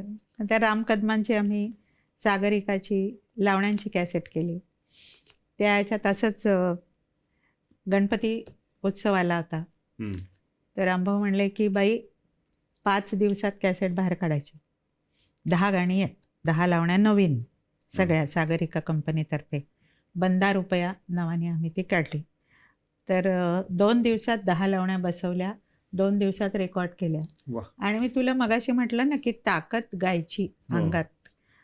तर मी दोन्ही दिवस सकाळी 10, 10:30 ते रात्री 12, 12:30 पर्यंत सलग गात होते. माय गुडनेस. आणि रामभाऊंचा पीच म्हणजे हाय पीच. तर ती ताकद आपल्याला त्या पाया पक्का असल्यामुळे गाण्यामुळे येते. अशा सगळ्या अनंत आठवणी. तुम्ही दीदींचं नाव घेतलं आणि हो. मंगेशकर कुटुंबीय ते तर बद्दलचे अनुभव सगळ्यात सांगितल्याशिवाय आपण संपू नाही शकत. हा. मीच संपू नाही शकत. आणि तुला खरंच सांगते, म्हणजे इतकी मी क्लासिकल शिकत होते तरीही लहानपणापासून दीदी ज्या एक अशा घुसलेल्या आणि त्या अशा पर्वतावरच्या देवता आमच्या, असंच एक डोक्यात दीदी आशाबाई. आणि एकदा तरी देवाने आयुष्यात त्यांची भेट घडवावी असं आमच्या बहिणी आमच्या घरात आम्ही अखंड सगळी भावंड गात असायचो. सगळी भावंड, सगळ्यांना सगळी गाणी पाठ. तर आणि म्युझिक सकट. तर आमचा कार्यक्रम झाला ह्याच्यात आणि मंगेशकरच प्रमुख पाहुणे. क्या बात. तर ते भयंकर टेन्शन आलेलं की कसं आपण हे करायचं वगैरे असं. आणि मग झाली आमची सगळी गाणी. तर मग ते भाषणाला उभे राहिले. तर तुला सांगते कसं असतं, त्यांच्या भाषणात पहिलं नाव त्यांनी माझं घेतलं. वा. आज त्यांना अशी नावं खूप लगेच लक्षात नाही हे होत. आज त्या कोण गायल्या, कोण अनुराधा, कोण मराठे. इतक्या सुरेख गायल्या आणि सगळीच कठीण गाणी आली होती त्यांना असं. मग सगळं भाषण वगैरे झालं. मग मला म्हणले की माझ्याबरोबर भावसरगममध्ये गाल का. पहिल्यांदा गाणं ऐकलं आणि भावसरगममध्ये हा इतका मोठा मला धक्का. तुम्ही 2 इंच नंतर वरनं चालायला लागला. ॲब्सोल्युटली. म्हणजे आभाळात. असं काही ते. आणि त्यांच्या बरोबर गायचं असं. आणि त्यांनी आपणच विचारलं. तर काय म्हणजे काही हेच प्रश्नच नव्हता ना काही. नाही तर शक्यच नव्हतं. म्हणजे त्या ह्याने मी इतकी हे होते. मला म्हणले ते आज तुम्ही सखी ग मुरली मोहन गायलात, ते कोणी शिकवलं तुम्हाला. मग ते मी त्यांना सांगितलं. म्हटलं अहो शिकवतंय कोण, धुळ्याला लाईट शिकवणारं कोणीच नाही. तर म्हटलं आमच्याकडे एक होतं की अखंड रेडिओ चालू असायचं. आणि म्हटलं मग ते लागलं की इतकं ते गाणं आवडलं पहिल्यांदा ऐकल्यावर. मग ते पुन्हा लागलं तेव्हा आस्थाई उतरून घेतली, परत लागलं तेव्हा अंतरा उतरून घेतला, परत 2 महिन्यांनी लागेल तेव्हा आस्थाई बसवायची, परत कधी लागेल 2-3 महिन्यांनी तेव्हा अंतरा बसवायचा. ते म्हणले असं गाणं बसवलं तुम्ही हे 6 महिने तरी लागले. आता तुम्ही गायलात त्याच्यावरनं वाटतच नाही मला की तुम्ही असं मी म्हटलं अहो खरंच, कारण ते धुळ्याला कोणीच नव्हतं. हे फक्त एक होतं. म्हटलं मी क्लासिकल त्याच्या बरोबरीने शिकत असल्यामुळे मला स्वर समजत होते की ते काय लावताय असं. तर मला म्हणले एक काम करा, एक ती मधली जागा तुम्ही गायली आहे ना, त्याच्यातला एक सूर तुमचा थोडा वेगळा येतोय, तर उद्या घरी या, मी तुम्हाला शिकवतो. मग नंतर महिनाभर 17-18 गाणी त्यांच्याकडनं शिकले. आणि ह्याचे भावसरगमचे प्रोग्राम चालूच होते. आणि अगदी पहिल्या कार्यक्रमाची आठवण सांगते. मला त्यांचा फोन आला, तारीख अमकी अमकी आहे, डोंबिवलीला मंदिरात कार्यक्रम आहे, तिथे या तुम्ही. आणि त्याच्यानंतर 2 महिन्यात एकही फोन नाही, काहीच नाही. मी म्हटलं तर काय जायचं का नाही, म्हणजे काय करायचं. मंदिरात जाऊन दर्शन घेऊन यायचं. पण म्हटलं असं तर नाही करता येणार, जायला तर पाहिजेच. त्यांनी आपल्याला सांगितलं होतं की या म्हणून गेले मी तिथे. मग ते आल्यावर म्हणले रिहर्सलला नाही आलात तुम्ही. तर मी म्हटलं की मला काही निरोप नाही आला. उषाताईने फोन नाही केला का. म्हटलं नाही, मला काहीच नाही फोन आला. पण बहुतेक माझ्या चेहऱ्यावरनं त्यांना कळलं की मी खरं बोलते. ते म्हणले ओके ठीक आहे. म्हणले काय गाणार आज. तर म्हटलं काहीच फोन नाही, काहीच नाही, म्हणजे काय असं ते बघू तुमची. काही नव्हतं. डायरी बघू तुमची. मग हे गाणं ही 5 गाणी आधी म्हणा, हे गाणं आहे, ही 5 गाणी नंतर म्हणा, इंटरव्हल नंतर. बरं म्हटलं. आणि मग आम्ही भोरपकर आणि नायडू ते तबला आणि तालवाद्यांना होते. आणि असं इथे सुरेश भट बसलेले समोर. तर इतकं म्हणजे इतकं दडपण टेन्शन आलं. आणि त्या दिवशी ना व्हायोलिनला कोणी ना बासरीला कोणीच नाही. मला म्हणले आज काय झालं आहे, आज साथीला कोणी नाही आहे. तर मी नुसते कॉर्ड्स देईन, मी काही म्युझिक वाजवणार नाही, मी फक्त कॉर्ड देईन स्वरांच्या. गाऊ शकाल ना त्याच्यावर तुम्ही कॉर्ड्सवर नुसत्या. मी अगदी प्रत्येक वेळी आमच्या धुळ्याच्या सरांना बोलवायची, सर या आणि गाऊन घ्या आज माझ्याकडनं. तसंही त्या दिवशी केलं. सरांनी म्हटलं या प्लीज सर. आणि मग पहिले मागे उभा मंगेश झालं गाणं. हे असं केलं नुसतं उभा, पहिला सज्ज लावल्या आणि नंतर सगळा कार्यक्रम होईपर्यंत असं करत होते, पण काहीच बाकी काही रिस्पॉन्स काहीच नाही कळलं. म्हटलं काय, तर ते मला कळेच ना, म्हटलं आवडतंय का नाही यांना, का काय आपलं चुकतंय का काय, काहीच रिस्पॉन्स नाही. मग झाली सगळी गाणी. सागर येतं का म्हणले. म्हटलं हो येतं. पाठ आहे म्हटलं माझं. मग असं करा, माझा पार्ट मी गातो, बाकी सगळं गाणं तुम्ही गा. बरं म्हटलं. आणि ते काय त्यांचाही हाय पिच पण माझा होता हाय पिच, म्हणून मी त्या सुरात त्यांच्या गाऊ शकले. मग ते सगळं गाणं झालं आणि त्यांच्याच कारनी आम्ही पुण्याला आलो, त्यांच्यात गाडीत बसून. तर ते इतके अप्रतिम नाट्यसंगीत गात होते. तर मी त्यांना म्हटलं बाळासाहेब तुम्ही नाट्यसंगीत का नाही स्टेजवर, म्हणजे हे. तो माझा प्रांत नाही म्हणले, माझा प्रांत क्लासिकल आहे. लाईट पण माझा खरा प्रांत नाही, माझा प्रांत क्लासिकल आहे. असं काही गप्पा मारत आम्ही आलो. तोपर्यंतही काही नाही म्हणजे की काल कसं झालं काय, काहीच नाही. म्हटलं बहुतेक आजचा कार्यक्रम झाला, सुट्टी. आमच्या घरी आलो, दार उघडलं. काय मग फार सुरेख गायला काल, खूप छान खूप छान. आणि काय सांगू का, तुमचा हाय पिच आहे, त्यामुळे माझ्याबरोबर तुम्ही अगदीच गाऊ शकता. नॅचरल झालं. गाऊ शकता. याल ना आता पुढच्या कार्यक्रमाला. नो बॉल वरती मग सिक्सर. म्हणजे इतकं असा गोळा आला होता पोटात, तो एकदमच म्हणजे मी अशी इतकी असा काटा आला माझ्या अंगावर ऐकून. म्हटलं बाप रे. आणि मग खूप मी 50 तरी कार्यक्रम भावसरगमचे त्यांच्यावर केले. आणि मग एका ह्याला दीनानाथ मंगेशकर पुण्यतिथीला, तर आणि त्याच्याही आधी 2-3दा त्यांच्या घरीच मी जायची गाणं शिकायला असं. आणि मग काही वेळेला एक दिवशी असं गाणं हे करून मी येत होते बाहेर, तर वरनं लताबाई खाली, आत्ताच तुमचा अपराध मीचं केलं ऐकलं, खूप सुरेख गायलात तुम्ही. ते टी व्हीवर आमचं ते झालं होतं मागे. तर आणि मग त्या दीनानाथ मंगेशकर पुण्यतिथीला सुन्या सुन्या, नंतर तरुण आहे रात राजुनी, सखी ग, ही सगळी गाणी 4-5 गाणी मी गायले. आणि समोर लताबाई बसलेल्या, म्हणजे सगळेच मंगेशकर, आशाबाई नव्हत्या, लताबाई होत्या. आणि मग तेवढ्यात त्या माझं गाणं झालं तरुण आहे रात राजुनी ना, मी मागे जाऊन बेंचवर बसलो. आणि तेवढ्यात भीमसेन जोशी आले म्हणून लताबाई उठून त्यांना रिसीव्ह करायला गेल्या. आणि आमच्या समोरनंच ते आम्ही एकदम पुतळे उभे आमचे झाले. आणि मग त्या पुढे गेलेल्या परत मागे आल्या माझ्याजवळ. मला म्हणल्या की फार सुरेख गायलात तरुण आहे रात राजुनी, खूप बाळणी इतकं अवघड केलंय ते गाणं, खूप सुरेख गायलात, छान, असं करून गेल्या. मग तर आणखीनच पुतळा, म्हणजे चेहऱ्यावरचे भावही काही असं मुठभर मास वगैरे चढला असेल ना तो अंगावरती, इतकं हे झालं. मग मध्यंतरात भारतीबाईंनी भेटल्या. भारतीबाईंनी म्हणल्या मराठीबाई पार्टी पाहिजे. म्हटलं का, तर म्हणले आत्ता दीदी खोलीत म्हणत होत्या कोणत्या मराठीबाई फार सुरेख गायल्या.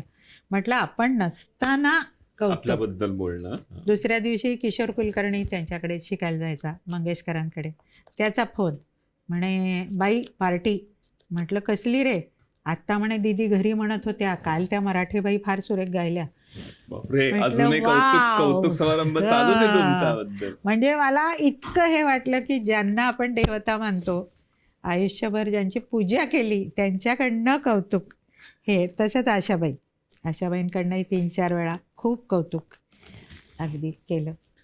तो काय एक अनुभव होता की त्यांनी काहीतरी तुम्ही आय थिंक हृदयनाथ मंगेशकरांनी तुम्हाला स्टेजवरती बोलून विचारलं होतं ना काय की कुठलं तरी गाण्याचा सूर व्यवस्थित आशाबाईंसाठी तुम्ही मी काही जास्त डिटेलमध्ये जात नाहीये तर तुम्हीच तुमच्या तोंडाने सांगितलं खरोखरच म्हणजे सखी ग मुरली मोहन मोही हा. म्हणा हेच गाणं आणि आशाबाईंचा कार्यक्रम होता तो पूर्णपणे. तर आम्ही रिहर्सलला गेलो होतो आणि मग म्हणजे बाळासाहेबांनी आदल्याच दिवशी मला ते गाणं शिकवलं होतं, सखी ग मुरली मोहन मोही म्हणा. आणि ते आता आशाबाई किती वर्षांनी ते गात होत्या परत, म्हणजे असं. तर ती मधली जागा त्यांची काहीतरी थोडीशी वेगळी येत होती. तर ते म्हणले की आशाताई थोडी बघ तू ती जागा परत एकदा बघ. म्हणून मग आशाबाईंनी परत एकदा गायली. एकदम म्हणाले पत्रकार आणि सगळे आलेले आणि असं, मराठाबाई जरा गाऊन दाखवा, काल तुम्हाला शिकवली आहे ना, अशा ती ऐक. म्हणजे ॲब्सोल्युटली असं असं आत्ता जसं होत आहे तसं माझं झालं तेव्हा. आणि मी असेच बसले, गा ना, तुम्हाला कालच शिकवली ते गा, आशा ते ऐका, अशी अशी. मग मी गायले शेवटी, काय करणार. आणि मग म्हणले, हे बघ आशाताई अशी आहे, अशी जागा आहे. हो, म्हणजे हे जरा अति होत होतं.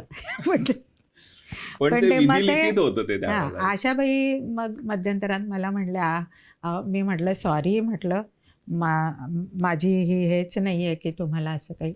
त्या म्हणल्या नाही हो, इतकी वर्ष झाली गाऊन, आता ते डिटेल इतकं काही काही वेळेला आठवत नाही म्हणल्या.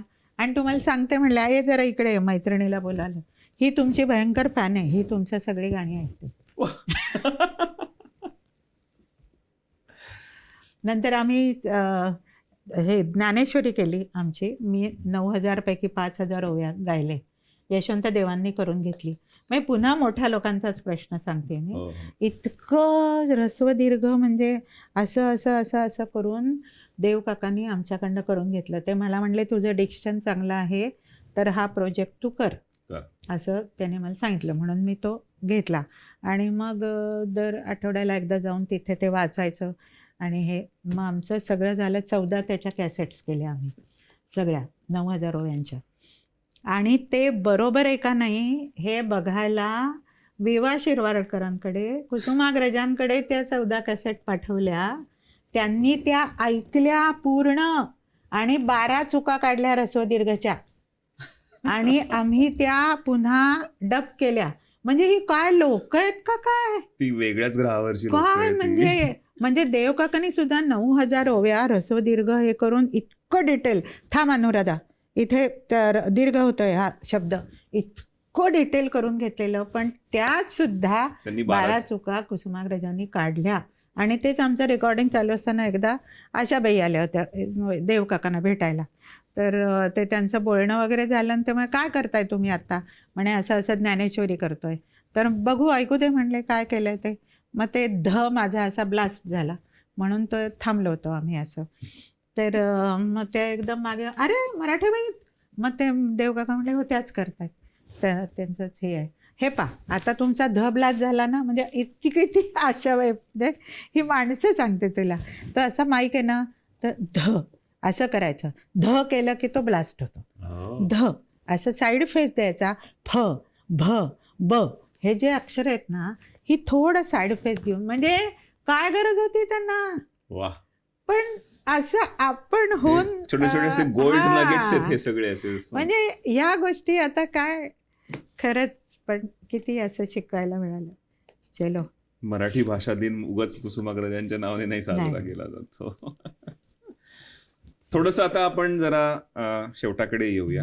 अगदी आजकालच्या पिढीमधलं तुम्हाला किंवा नवीन गेल्या 15-20 वर्षामधलं तुम्हाला कोणी संगीतकार किंवा गायक चांगले वाटतात तुम्हाला, आणि किती तुम्ही काम केलंय किंवा? नवीन खूप संगीतकारांबरोबर केलं. म्हणजे आत्ता मी 5 वर्ष झाली बंद केलं गाणं. कारण आता तुला आता माझ्या गाण्यावरनं कळलंच असेल, माझा दमसाच कमी झाला आता याचं ऑपरेशन मणक्याचं झाल्यापासून. त्यामुळे स्टेजवर गाणं बंद केलं. म्हटलं चांगलं गाणं लोकांनी ऐकलंय तेच त्यांच्या कानात राहू दे, हे गाणं नको ऐकायला. तर त्याच्या आधी खूप संगीतकारांकडे, म्हणजे आमच्या इथे पुण्यातल्यात नरेंद्र भिडे, नंतर आशुतोष कुलकर्णी, नंतर सचिन इंगळे आणि असे खूप संगीतकार नवीन गाण्यांचे. तर खूपच म्हणजे खरोखरच अत्यंत चांगल्या प्रकारचं संगीत ते लोक करतात. म्हणजे त्यांच्याकडनंही आपल्याला खूप शिकायला मिळतं, कारण त्यांची विचार करण्याची पद्धतही आता वेगळी आहे पूर्वीच्या ह्याच्यात. त्यांनी ऐकलेलं आहे आणि ते त्यांच्या ह्याच्यात आहेच, पण काहीतरी वेगळं करण्याची आणि खरोखरच त्यांच्याबरोबरही करण्याची. म्हणजे आता आम्ही त्याला बबड्या म्हणायचो, पण तो आता नाही आहे. पण खरोखरच भिडे तो खूप असे काही काही खरोखर आशुतोष कुलकर्णी, तर त्यांनी हे केलं होतं गाणी फार फार सुंदर. म्हणजे ती मजा येते त्यांच्याकडनं हे करताना. किंवा आता किशोरचं पण गायले मी. नंतर असे आहेत बरेच संगीतकार की ज्यांचे नवीनही कार्यक्रम, गाण्यांचे कार्यक्रम मी खूप केले. Definitely definitely. गायकांबद्दल मी असं म्हणेन की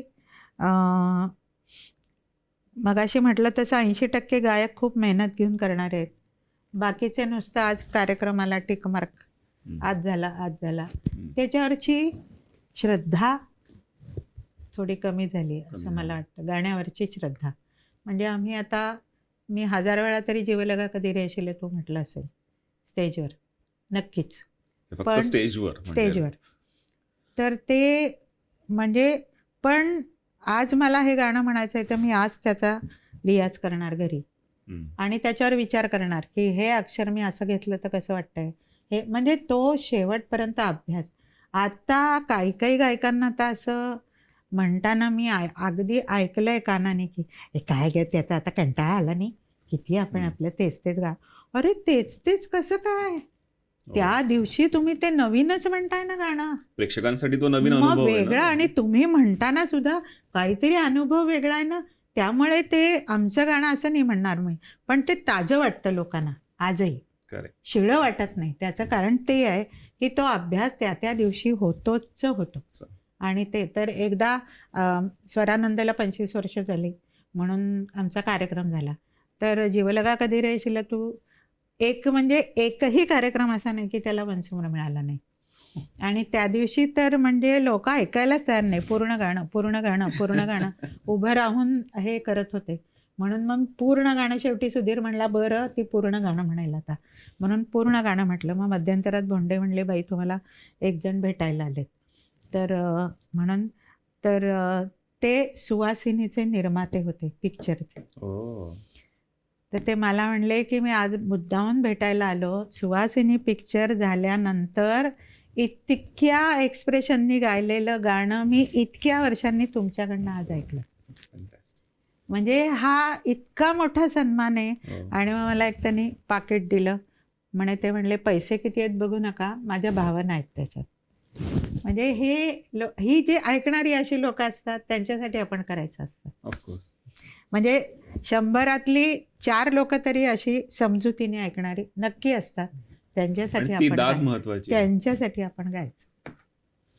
तुम्हाला छोटासा प्रश्न विचारतो. आपण आता ऑस्ट्रेलियात बसलेलो आहोत आणि तुम्ही ऍडलेड मध्ये नुकताच एक दोन कार्यक्रम, मी 96 साली आले तेव्हा. तोच माझा प्रश्न आहे की 30 वर्षापूर्वीचा ऑस्ट्रेलियाचा कार्यक्रम किंवा अमेरिकेतला कार्यक्रम आणि आत्ताचा कार्यक्रम, काय फरक जाणवला तुम्हाला? मला खरंच काही नाही जाणवला. म्हणजे आत्ता ॲडिलेडलाही कार्यक्रम केला परवा, तेव्हा तितक्याच आत्मीयतेने आणि यांनी लोक ऐकत होते खरोखरच. पण मग त्या काळी लॉजिस्टिकली तुम्ही ट्रॅव्हल करताना, जसं तुम्ही 94 साली तुम्ही सांगितलं की तुम्ही गाणं म्हणून दाखवलं कॉन्सुलेट, आणि तुला सांगते की आता आमचे शुक्रवार शनिवार रविवार कार्यक्रम ठरलेले. म्हणजे त्या दिवशी कार्यक्रम झाला की दुसऱ्या दिवशी पहाटेच्या फ्लाईटने पुढच्या गावाला, तिथून कार्यक्रम झाला की पहाटेच्या फ्लाईटने पुढच्या गावाला, असे आम्ही तेव्हा 94 साली आलो तेव्हा कार्यक्रम केले. पण खरोखरच आणि मंडळाने इतकं घट्ट ठरवलं होतं की तुम्ही कोणाकडे तक्ताच दिला होता, कोणाकडे उतरणार की असं कोण तुम्हाला, नाही अजिबात नाही, कोणाकडे उतरणार, कोण तुम्हाला एअरपोर्टला घ्यायला येणार, कोण तुम्हाला ते सोडणार, मग पुन्हा तुम्ही कोणाकडे किती तारखेला जाणार आहात, असा सगळा 60 दिवसाचा तक्ता आम्हाला त्यांनी करून दिला. आणि त्याच्यात काही बदल झाला नाही इतकं. आणि तेव्हा ते डेल्टाचं व्हिसा तिकीट होतं व्हिजिट USA, $200 60 दिवसात अनलिमिटेड फ्लाईट्स. म्हणजे फुकट गेलो आम्ही. सगळे तिथले लोक आम्हाला म्हणले की तुम्ही फुकट फिरताय. म्हटलं खरंच आहे. त्यामुळे आम्ही बाय रोड पासच होता तो म्हणजे. बाय रोड कुठे गेलोच नाही. म्हणजे LAच्या ह्या भागापासून ह्या भागापर्यंत त्या 14 सीटरच्या फ्लाईटनी इकडनं इकडे, म्हणजे बाय रोड कुठे नाहीच. क्या बात आहे. अशी वेगळाच मजा आहे. अनुभव असणार. फार वेगळा. आणि कुठेच असा अनुभव कुठेच आला नाही की लोकांनी मान म्हणजे मान असं नाही म्हणणार, पण चांगली वागली किंवा असं त्यांनीच खूप हे केलं की आम्ही ठरवलाय कार्यक्रम. कुठे एकदा पण नाही. म्हणजे माझं असं म्हणणं आहे की आपणही असावं लागतं तसं, पण अशीच लोक भेटली मला आयुष्यात. काय मी ते आय थिंक मगाशी आपण एस्टॅब्लिश झालेलं आहे की गुरु तेव्हाच चांगला भेटतो तेव्हा विद्यार्थी असतो, पण तेव्हा प्रेक्षक पण चांगले किंवा सपोर्ट करणारे आयोजक पण चांगले तेव्हाच भेटतात, तेव्हा कलाकार पण त्याच उंचीचा. आणि म्हणजे मी 94 साली आले तेव्हा एका कार्यक्रमाला, न्यूजर्सीच्या कार्यक्रमाला मी असंच आत शिरतच होते आणि तेवढ्यात मागणं आवाज आला, अगं सविता नाही ती, म्हणजे माहेरची माझं नाव. तर मी लगेच मागे वळले. म्हटलं आता कोण म्हणलं सविता नेने? तर ती म्हणली, अगं मीच म्हणले, तू शाळेत प्रार्थना नाही का म्हणायचीस रोज? तर तीच आहेस का तू? म्हटलं हो मीच तीच आहे, सविता नेनेच आहे. तर म्हणली तू कशी काय इथे? आज आम्ही ते अनुराधा मराठेंच्या कार्यक्रमाला आलोय. तर तर म्हटलं अगं ती मीच आहे. तर ती म्हणली काय सांगतेस तू धुळ्याहून, म्हणजे धुळ्याची तू, आणि आता अमेरिकेत कार्यक्रम करतेस? म्हटलं हो. त्यांनी तुमचा फोटो वगैरे पण होता बघितला किंवा काही त्यावेळेला माहिती नाही काही मराठी म्हणून त्या पोहोचल्या, म्हणून तिला ते जास्ती हे झालं. दुसऱ्या दिवशी तिने घरी बोलावलं, आम्हाला इतकं फिरवलं. ती म्हणली मला विश्वासच बसत नाही, धुळ्याची माझी मैत्रिणी अमेरिकेत कार्यक्रम करते. अशी मजा. So thank you very much. तुम्ही आज स्टुडिओमध्ये आला. आपलं आता ऑलमोस्ट वेळ संपत आलेली आहे. मेरी शेवटचा प्रश्न, तुम्हाला इथे येऊन कसं वाटतंय आणि आमच्या स्टुडिओमध्ये येऊन कसं वाटतंय, आणि तुम्हाला आमच्या प्रेक्षकांना काही 2 शब्द सांगायचे आहेत का? नाही, प्रेक्षकांना तर असं काही नाही सांगायचं. फक्त त्यांनी तुला कळवावं की माझे अनुभव त्यांना कसे वाटले किंवा हे. आणि इथे मी आत्ता 4थ्यांदा येते ऑस्ट्रेलियात, कारण माझा भावाचा मुलगाही इथे आहे मेलबर्नला, त्याचंही घर आणि हे. आणि तिन्ही वेळेला मी कार्यक्रम, जयंत बापटांच्या घरी मागच्या वेळेला कार्यक्रम, असं काही 2-3 कार्यक्रम केले. आता मी बंद केले. तर यावेळी हा योग आला, मुलाखतीचा योग आला, म्हणजे हा कार्यक्रमच समजते मी. हो नाही, आणि अनुभव खूप छान आला. म्हणजे प्रेक्षक सगळीकडेच खरोखर. हे माझं एक आत्मचरित्र 2018 साली प्रसिद्ध केलं. म्हणजे मला जेव्हा प्रसाद मणेरीकर म्हणून त्यांनी कुठेतरी माझे, तुला जसे आत्ता अनुभव सांगितले तसे मी सांगत होते. आणि जास्ती यांनी सांगत होते की खळे काका कसं बारकाईने शिकवायचे, मंगेशकरांनी कसं बारकाईने शिकवलं, हे सगळं सांगत होते. तर ते मला म्हणले की तुम्ही हे अनुभव लिहून काढा. तर मी त्यांना म्हटलं नाही हो, मी काही कुठलं संशोधन केलं नाही का काही केलं नाही, घरी पोळ्या केल्या आणि कार्यक्रम केले, ह्याच्या पलीकडे काही आयुष्यात केलं नाही म्हटलं मी.